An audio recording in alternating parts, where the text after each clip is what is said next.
με το οποίο θα έρθετε σε επαφή με τους εξωγήινους ή πώς έγινε? Όποια medium μου πέφτουν, επειδή τα έχω εμπιστοσύνη. Ναι. Όταν λέμε medium δεν εννοούμε... Όχι από αυτούς. Όχι απαραίτητα απατεώνες. Όχι από αυτούς που κάνουν επάγγελμα. Μάλιστα. Τη δυνατότητα αυτή που έχουν να επικοινωνούν. Εάν την έχουν. Με πνεύματα. Και εσείς με αυτή την επαφή που είχατε, θέσατε τα ερωτήματά σας και σας βοήθησαν να κάνετε κάποιες... Με βοήθησαν να φτιάξω κάτι το οποίο φτιάχνω, ξέρει ο κύριος Φοράκης, δεν θα με επιτρέψει να το πω κιόλας αυτό. Να μην το πείτε τότε. Όχι. Απλώς να πούμε κάποια φορά την επαφή με τους επιστήμονες της NASA που είχατε σπίτι μου και την παρέμβαση της γυναίκας μου. Να τα πούμε όμως. Θέλω να μάθω κάτι τώρα εγώ. Στην επαφή που είχατε εσείς, κύριε Γιόλβα, με τους εξωγήινους, με συγκεκριμένους εξωγήινους φαντάζομαι ήρθατε σε επαφή ή με έναν? Από πού ήταν αυτοί οι εξωγήινοι? Με τους θετικούς επιστήμονες. Ήτανε από τον αστερισμό του κοινός, από τον καθηγητά. Είπαμε πολλά. Δάσκαλε. Ποιοι θα μπουν στο διαστημόπλιο, αυτό μπορώ να μάθω. Δάσκαλε. Παρασύρουμε. Τη ρίση του Ηράκλειο την ξέρουμε. Οι μοιημένοι δεν επιτρέπεται να τα λένε στα κανάλια. Γι' αυτό είπα παρασύρθηκα. Μέχρι εδώ καλά. Έχουμε πει ασάνα. Ενδεχομένως σας έχουν πει για το παρόν και το μέλλον της ανθρωπότητας. Αυτά δεν μπορούμε να τα πούμε γιατί θα φέρουμε αντιδράσεις. Καλά πραγματάκια. Μπορείτε να μας πείτε τουλάχιστον... Ότι μας προστατεύουν. Ναι. Μας προφυλάσσουν μας προστατεύουν οι εξωγήινοι. Και ότι παρακολουθούν το τι γίνεται στον πλανήτη μας και πού πάει.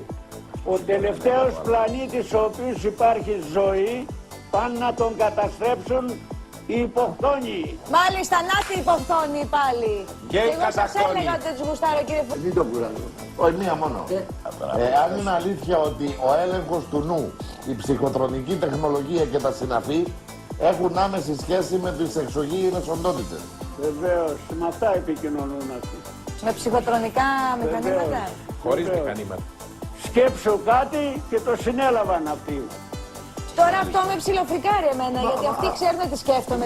Γιατί σε πονηρά πράγματα. Σαφέστατη του Ομήρου η περιγραφή για τα πλοία των Φεάκων που μεταφέρουν με το νου και δεν έχουν πλοίαρχο, δεν έχουν πηδάλιο.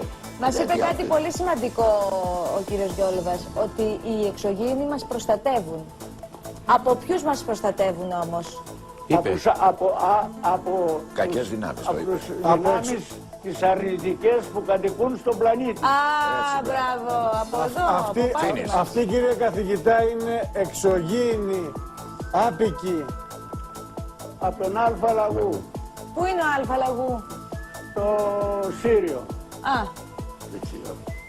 Που κατά τη θεωρία σας λέτε ότι και εμείς από εκεί μπορεί να προερχόμαστε. Οι Έλληνες. Και ο Αριστοτέλης από εκεί κατάγεται. Άλλο Έλληνας, άλλο δηλαδή. Ο Αριστοτέλης από εκεί ήρθε.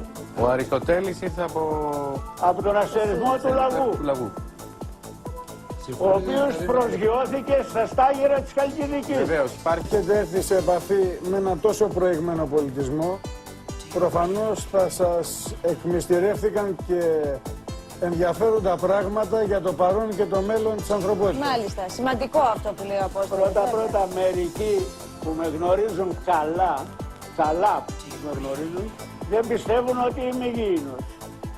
Ναι, αυτό είναι κάτι που δεν ήθελα να το πω. Έχω ακούσει από πολλούς ότι μπορεί να είστε εξωγήινος, κύριε Γιώργη.